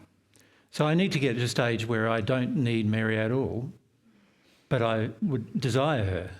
I want to give her the gift of my love, right? Love is the most strong binding attraction with any people. Love is the binding attraction, not addiction, not needs, not, Mary's role is I can't cook for myself. Like my father, who's now 82, just turning 83 this coming year. He only started cooking for the family when my mother got sick and she was 66. Before then, he didn't know how to cook anything. So that's the environment I was brought up in, right? And one of the things I saw in that was very young age, I saw this is wrong. And so when I was 6, I made a deal with my mother that I would cook 3 meals a week, right? Which I did until I left home. Just because I could see it was unfair, right, in what my father was demanding. Right? Now, he's now better with her because he's cooking and taking a lot more responsibility for doing things like cleaning and cooking and so forth. But why did it take 40-something years of marriage? They were married when he was 21 and she was 16. And why did it take, 44 years? And a terrible sickness, right, to get to the point where he realised he needed to do that. That's actually 50 years, babe. Sorry? She was 16 when they got married and 66 when she got sick. So 50 years. Yeah, 50 years. Yeah. But then this change didn't happen because he changed spiritually. It happened because he needed to eat. That's right. Yeah. I don't know, that sounds funny, but that's true. It's true. Yeah. So it didn't happen because of him automatically now feeling I'm treating my wife unequally. It happened because she couldn't physically do it anymore, and so somebody had to. So he stepped up and did it. And this is what many women feel, isn't it? They only do it when you force them into doing it, when they have to do it for themselves, that's it. And this is a problem, and this causes anger between the genders, right? And then, of course, all that anger boils into their feelings of withdrawal, withdrawing love, withdrawing sex, withdrawing other things, because there's no attraction when you've got to look after a man like a baby for 50 years. Do you know what I mean? So you start withdrawing all of those things, and you don't look up to, you don't respect him anymore or really admire him anymore, right? Because you're sick of him, really. And the world says, stay in a marriage and it's all too hard to break up, because by the time you're 60 or 70, you've built a life where you're financially, like bound and all those kind of things. And it's very hard after that to sort it all out. And I understand all that, but it does still need to be sorted out. But unfortunately for most people, that only happens in the spirit world. When there's less of the addictions, of financial addictions and security addictions, and they can start sorting out these particular problems. But it fundamentally comes from the lack of focus on the spiritual principles in a person's life. That's where it comes from. So every problem you face, sexual addictions, pornography, the feelings that you have towards women, the feelings of looking at every woman, the feelings you have, in terms of answering this particular question, all of those feelings are all addictions. And so spiritual principles are the only things that are going to cure them. But those spiritual principles have to enter your heart. You have to want them in your heart for change to occur, right? So without that, how do you recognise the other half of yourself? And this is why the average person never meets their soulmate on earth, or if they do, they never recognise them. Even when they think somebody's their soulmate on earth, they're still not with their soulmate for the most part. And they often do not get to be with their soulmate until the time they're in the fifth sphere of the spirit world. Now, as far as I can see in this room, there are only 2 couples who are actually with their soulmate. And Mary and I are one of them. Right? So that's very interesting in itself, isn't it? Like, and it is rare in an audience even to have one couple, in more than one couple in the audience with their soulmate. And the reason why that is the case is because very few people work through these things, right? Very few people work through these. So their sexual addiction and their emotional addictions. Yeah. Very few people work through that. And many people are using the principles of divine truth to go, you're my soulmate. I'm going to impose all of this inequality that I have in my heart on you now because I've selected you to be my soulmate, right? I'm going to basically push you into being my soulmate. And then 5 years later, we talk to the same person. They go, oh, yeah, I worked out I did the wrong thing. So I went to another relationship. And I'd say to those people, you say you worked out you did the wrong thing, but you went to another relationship from that relationship. And they say, yeah. Oh, you haven't worked out anything. You've just gone from one woman to another woman or one man to another man, and you've just selected another one and said, they're my soulmate now. And there's no difference between what you did this time and last time. You didn't focus and feel and work your way through any of these addictions, emotional addictions and sexual addictions. And by the way, physical addictions as well. This is what appearance is. Physical addictions. There's things that happen in your childhood and in your life where you go, that person's nice, and so you sort of feel the body type of that person's also nice. And there's all sorts of things occurring with physical attraction that most people on earth have no understanding with hardly at all. And as a result of that, none of these addictions get dealt with because the spiritual principle is ignored. You see, unless you adhere to a spiritual principle, these things, you won't feel inclined to deal with them. You won't even feel inclined.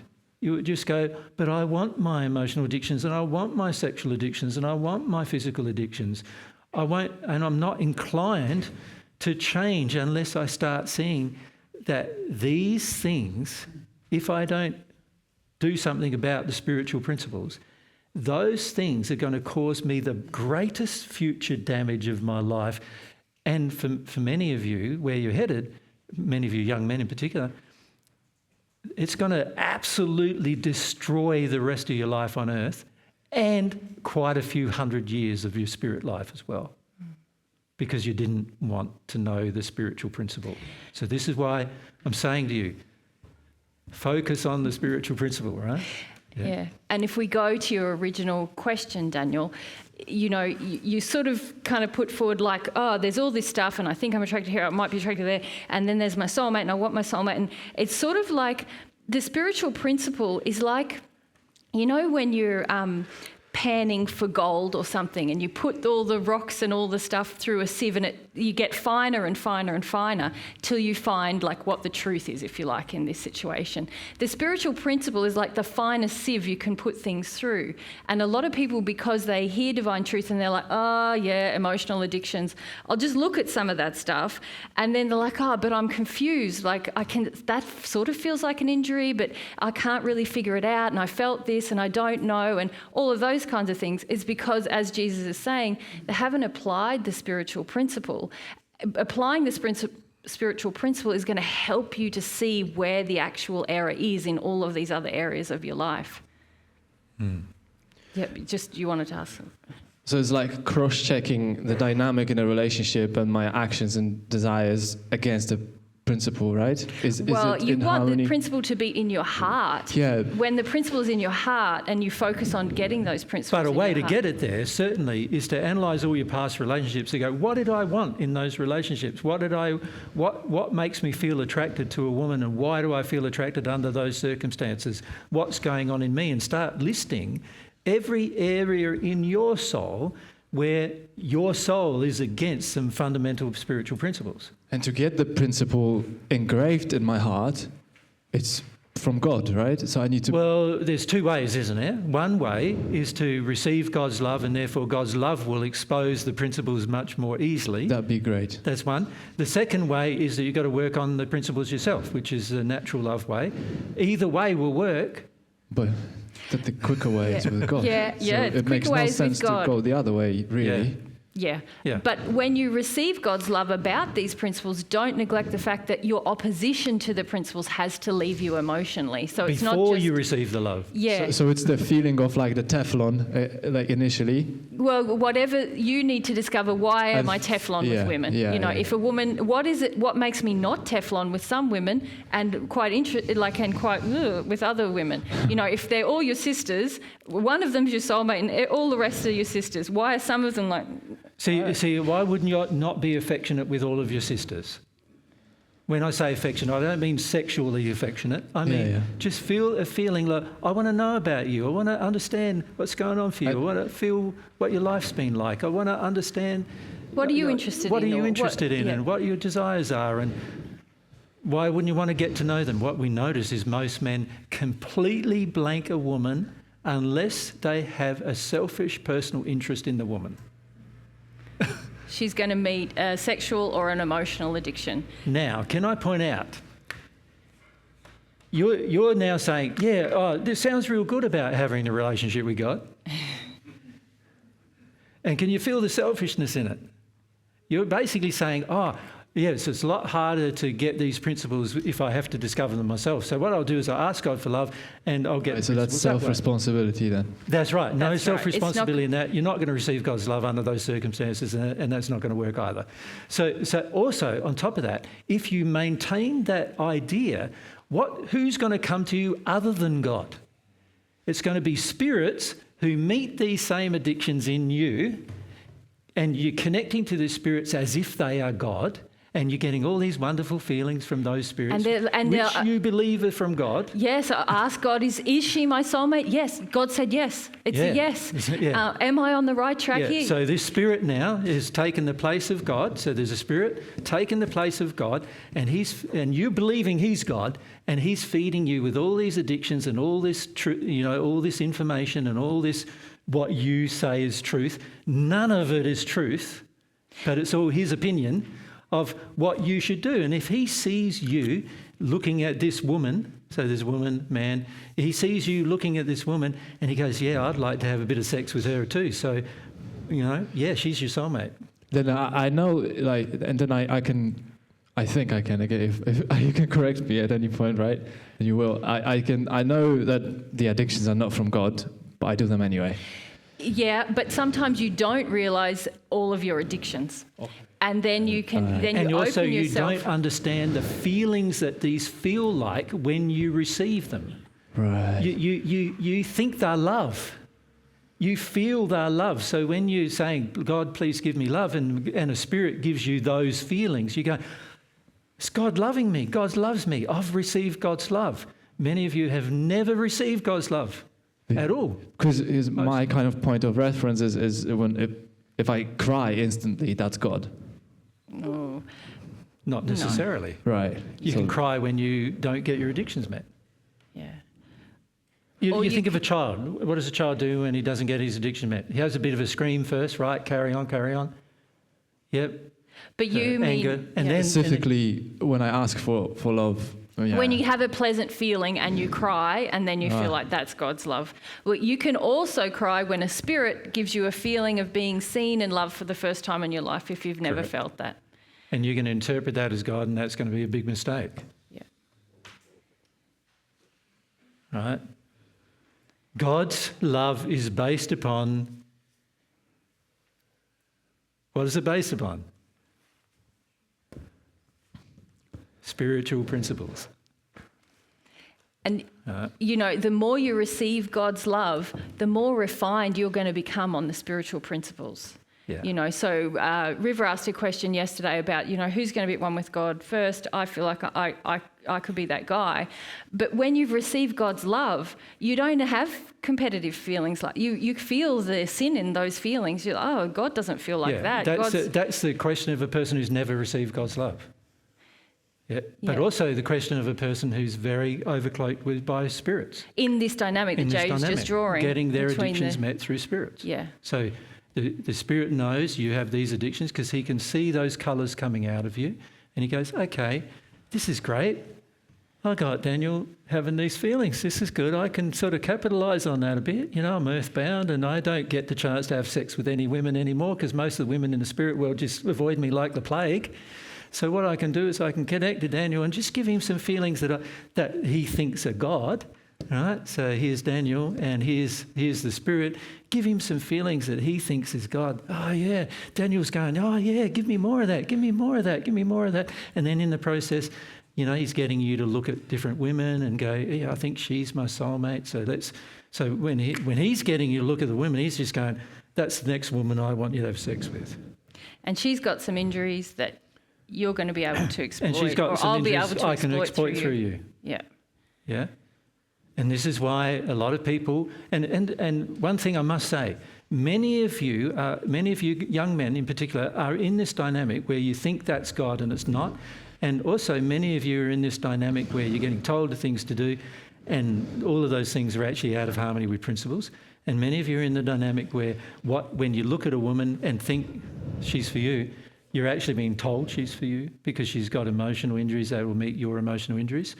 And on top of all of that, many of you are doing it in the name of God's truth, which is the very, very worst blasphemy of God's truth you can imagine, right? So the sin is great when you do this.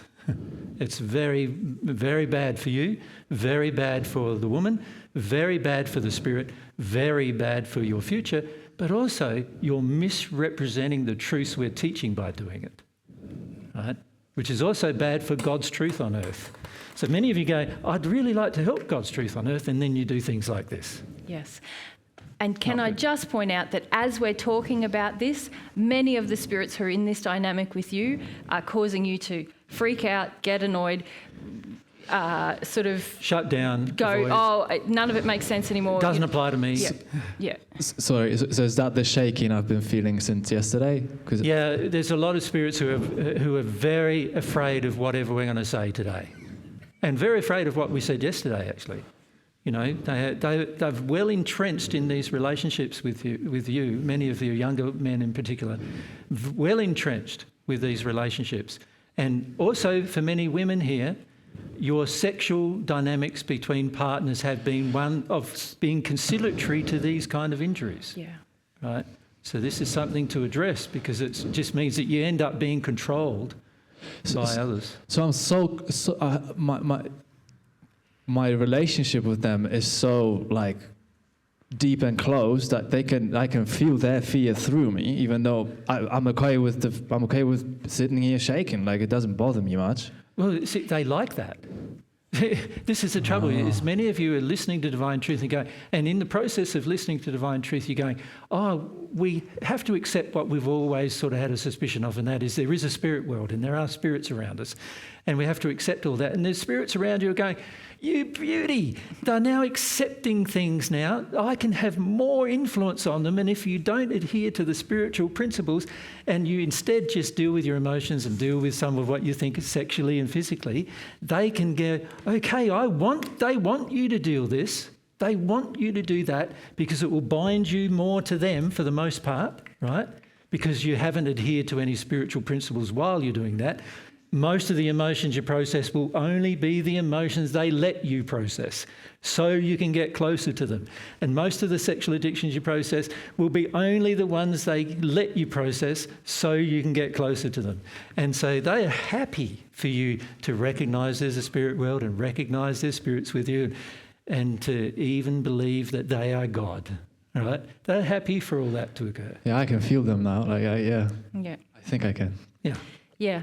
Now, But can I just quickly go back Yeah. to what Daniel said? You said my relationship with them is so close that I can feel their feelings as if they're my own. Yes. you said feel their fear as if it's my own, But it's really but it's all their feelings. all their feelings. Not And just the it's fear. a good point because everybody on earth is pretty much that close to spirits. You know, there are spirits around every person who you don't even realise that that's not you. I know that sounds a bit freaky when I say it, but this is why we have to talk about it, because the more you're aware of it, the more you start to, like what you just did, say, oh, now I feel that's them and not me. Yeah, it's very important. Yeah, but the fact that they can pass all your feelings to their feelings to you and you can feel them, that's how accepting you are of all of their feelings. Are you going to talk about how we stop this? Please. Well, really, the clue is in the presentation, isn't it? Principles. If you adhere to spiritual principles, if you look at the spiritual principles behind every action you take, and you examine it really closely and you ask for God's help to know what this principle is and understand the principle, can you see any attempt to control you from outside of you is nullified by you adhering to the principle? You're in a condition of moral fortitude. In other words, someone can't influence you to do something immoral because you're adhering to the spiritual principle. The problem with what's going on for many of you is that there's no adherence to the spiritual principle, but there is adherence to other principles that we're teaching.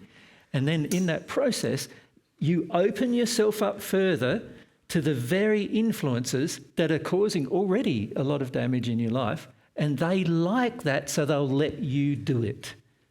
They'll even make you think like you are doing it like the right way. Like, oh, I'm processing all these emotions and everything. They But make River feel like he's received God's love when he's received none. very often you're just feeling the Spirit's emotions, or the Spirit, as Jesus is saying, is letting you feel some things. But this connection with these spirits is very easy to break, actually. But it depends on you desiring spiritual principles and releasing emotionally your opposition to the spiritual principles. Yeah, Yeah. yeah. Does everyone get that? Very important. It's so fragile, this connection, actually. Because it's based fragile. on just feelings that are codependent. It's based on sexual and emotional addictions, theirs and yours. And actually, they're incredibly temporary. They're not a part of you. They're not lasting things. They're only lasting because of the exercise of your personal will. And if you change your personal will, it's over. Change will through desire. Through desire, So- through the other... Sincere desire for the principles. Yes. Just work on that, and that's enough. For now. Well, you remember it's got to be an emotional process where Yeah. you feel the principle, not just think it.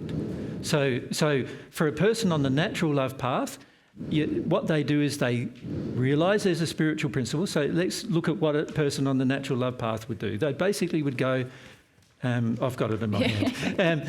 They basically would go, let's say we look at the spiritual principle of truth as an example. So here I am looking at the spiritual principle of truth. What's involved in truth? Well, we go openness. I'm just going to step back a bit here. Sorry. You're right. Transparency. I just can't write very well the other way around. No, darling, Is you're it right. A-N-C-Y or? E-N-C-Y for E-N-C-Y. transparency. Well, this is Mary's Is that right? spelling. And- What is right? Who's the editor? Yes, E. E, yeah. So transparency, honesty. That's honesty with yourself as well as with somebody else. Transparency with yourself as well as someone else. Openness with yourself as well as someone else, right? Even if we just look at those three, there's more qualities of truth, right? These are just three. Now, let's look at those three. If I am open with myself, I will know what my faults are. And I'll be honest with myself about them. Because truth demands that. I will also be transparent with other people what my injuries are, not for the purpose of manipulating them, but for the purpose of helping them see me. I'll be open about that as well. Like, Mary has modelled this behaviour to you for years. She's open with you about her injuries. I've modelled it for years. I'm open with you about mine, right? It's an aspect of humility too, isn't it, to do these things? But it's also of truth. Now, can you see, if those things are going on, right, in me, then it's going to be very hard for a spirit who's not open, not transparent and not honest to like me at all. Very hard. Just that one quality alone. They'll go, oh, he's like a leaking sieve, you know, like, you know, like a faulty tap, you know. He keeps blurting out all these things that we're trying to use to manipulate other people, and he just says, oh, this is my fault. And I go, oh, you know, as a spirit, you imagine you're going, yeah, go for that power, and then you're open with yourself and say, I want power, that's wrong. And you're also transparent with other people. Yeah, I can feel I want power, that's wrong. In this situation, I need to just leave, you know. And I'm honest with myself and the other person. If given the opportunity, so somebody says, I'm really attracted to you, you know, and you go, oh, I can see it's because you don't think very well of yourself, and I like that, you know, and honestly, I can't have a relationship with you. I'm honest with myself that I can't do it because I'm adhering to the principle. You imagine what the spirit's going. He's going, no, I want the relationship. No, I want the sex. I want, you know, no. You know, the spirit's in a panic, and he's going to make you feel like, try to push you into the relationship and try to help justify. But if you're just in the state of truth, it's going to be very hard for you to listen. Yeah. And can I add, because I know we're raising the issue of mistaking spirits for God, the level of spirit attack and influence that both Jesus and I, let's say spirit influence, like I have been subject to a lot of spirit influence, especially since I remembered who I am, immense, but all my life, but really a lot. But because two of the spiritual principles, coincidentally the ones that Jesus has written on the board, about equality amongst humans and my love of truth, which are like very much something that's solid in Mary and myself. Yes. Yep. These principles are strong in me. Because of that, even the influence, like I've had spirits trying to manipulate me sexually, emotionally, physically, make me withdraw, shut up, like we were talking about yesterday, make me think I'm a very bad person, try to compete, all these things. But because those two qualities, just two qualities were inside of me, none of them could confuse me that they're God. None of them could, I didn't confuse them ever and think, oh, this must be God. Because any spirit who's in a dark condition doesn't have those qualities, and I was sensitive to that.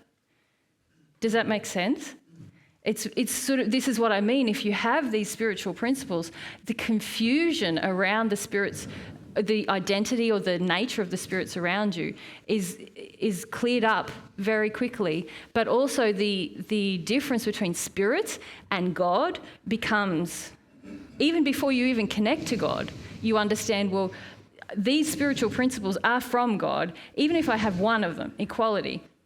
If I'm connecting to a spirit, or if I'm feeling something from a spirit, or that I think if I'm feeling something from what I think is God, and it's making me feel better than other people, or competitive with other people, or even God, less than other people, it can't be God.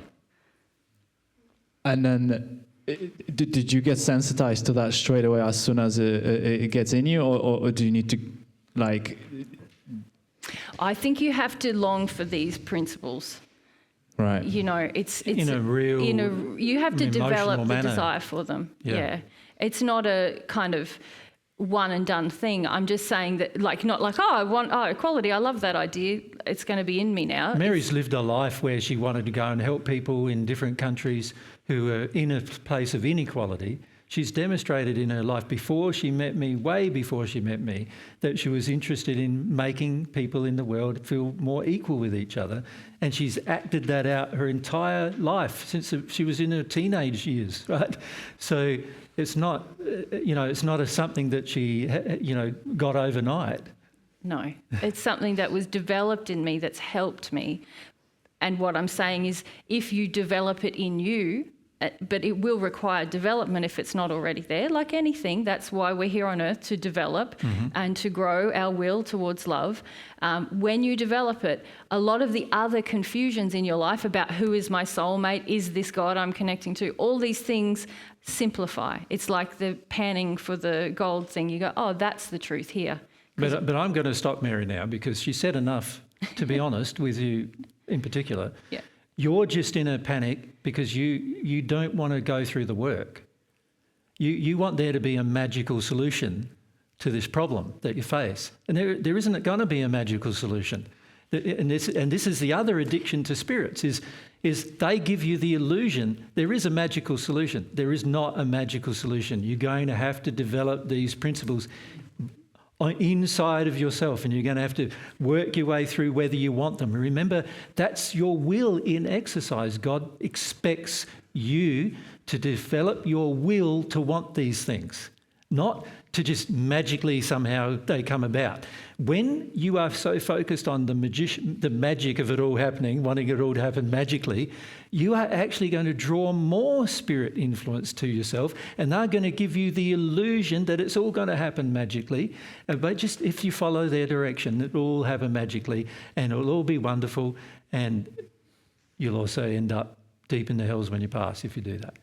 That will be the net result. And that's the warning we wanted to provide to many of you, is that this is the way you're headed. And because you don't want to do this yourself, remember, there are certain qualities I said that you're going to have for yourself. Remember yesterday what I said, what they were? Do you want to flip? Can you remember? I said you had to have faith.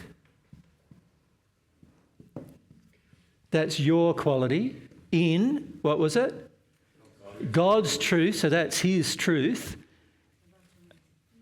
about being humble, which is what you are going to have to do. And there's nobody else is going to help you with those things. Nobody. God's designed a universe where nobody can help you with those qualities. They can inspire you, they can encourage you, but you are going to have to do it for yourself. You're going to have to learn what it means to have faith in God's truth, and you're also going to have to learn that the very first bit of faith you need to develop is in being humble, not in being arrogant, which is what we see in many young men, but being humble, right, to your true condition, whatever the true condition is. Now, what will help you is studying spiritual principles, right? And in the process of studying them, you'll learn firstly, what they are in terms of their definition. Like, what does it mean to love somebody? What is that?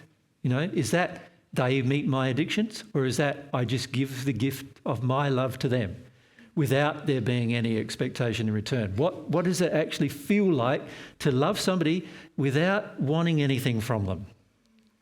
What does that feel like?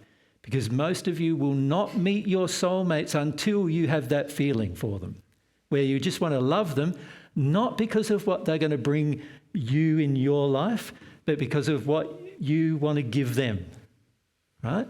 Now, that feeling, love, you need to firstly understand what it is. You need to understand how it's expressed. There's all facets to it: kindness, compassion, understanding, listening. And all of these other qualities are involved in love of somebody. So if I love you, I will listen to you.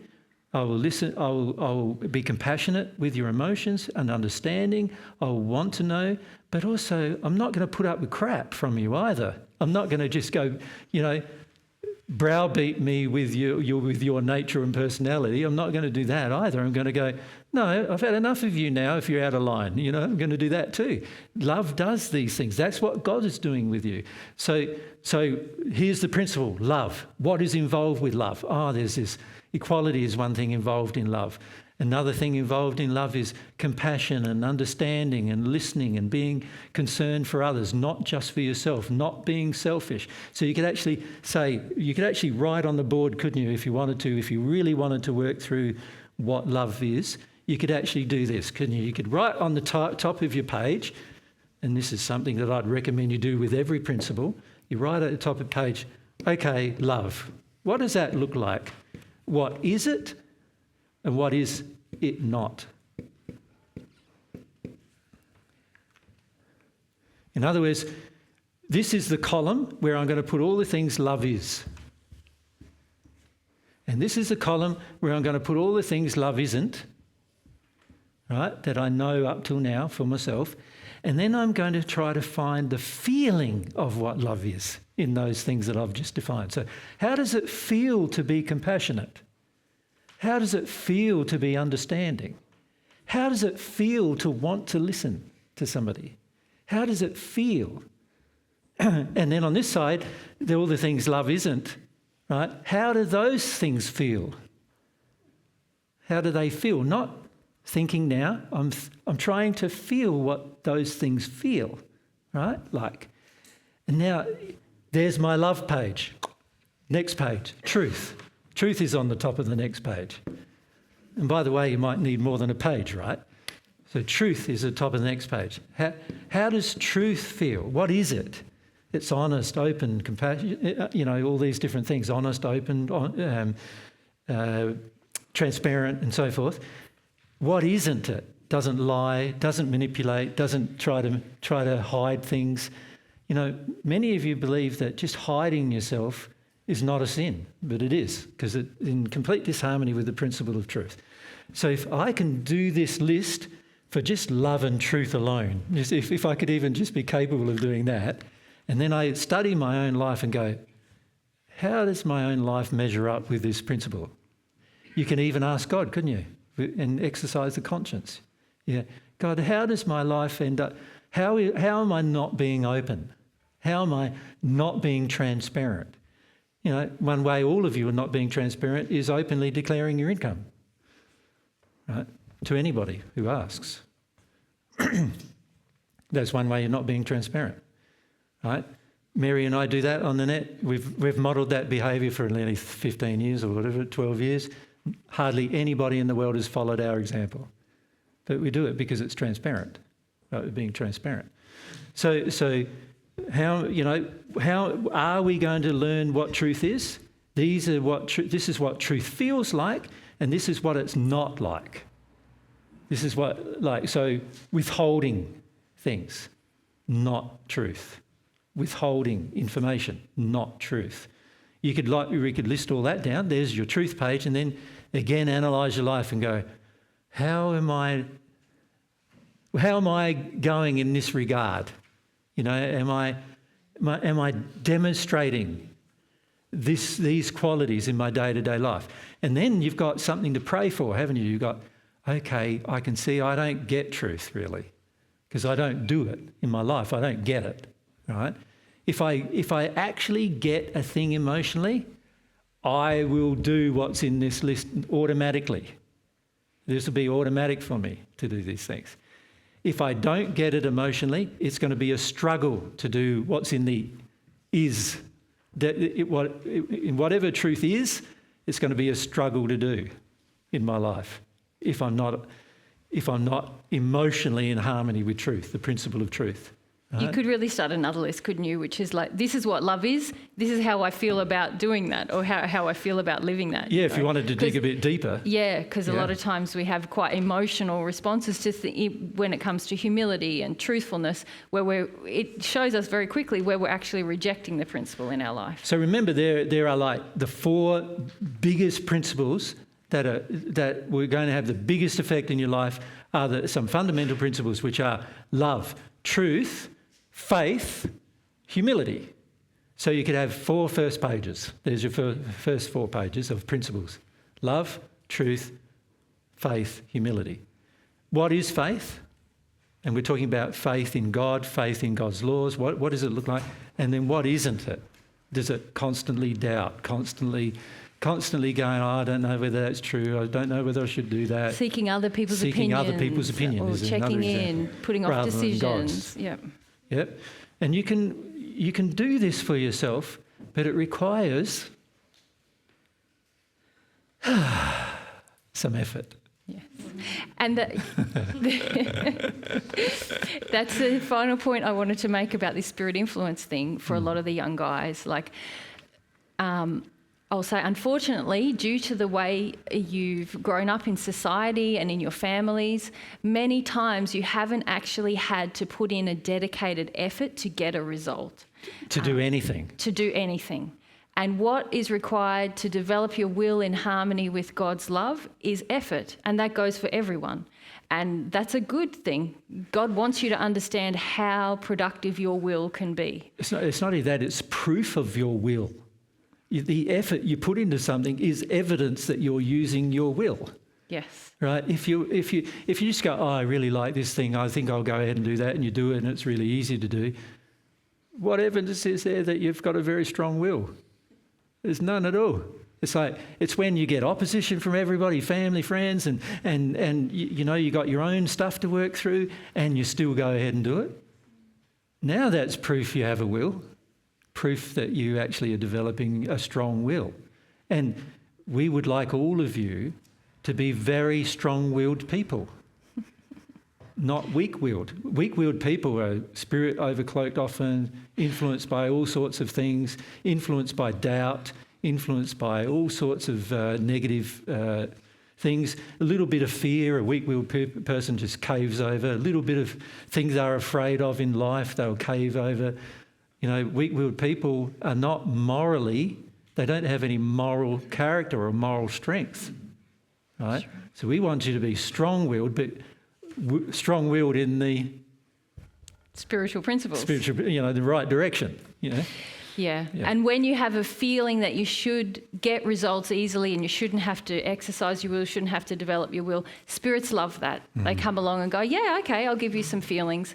And I'll make it easy for you. Because you haven't developed your will in this very strong moral way, you can't really discern what's going on, and you get confused. Yeah. And the reason why a lot of young men in particular are quite overcloaked by spirits is because they want life to be easy. And they want to feel powerful, they want to feel accomplished, they want to feel like they're worthy without actually having to deal with the opposite feelings inside of themselves. Yeah. Yep. Okay. What's the time? Yeah, it's 1:15. 1:15. Shall we have some dinner? Thank you. Lunch? Lunch it is for you guys, is it? Yes. Come back at 1:45. Sound all right with you? Thanks. Thanks, guys.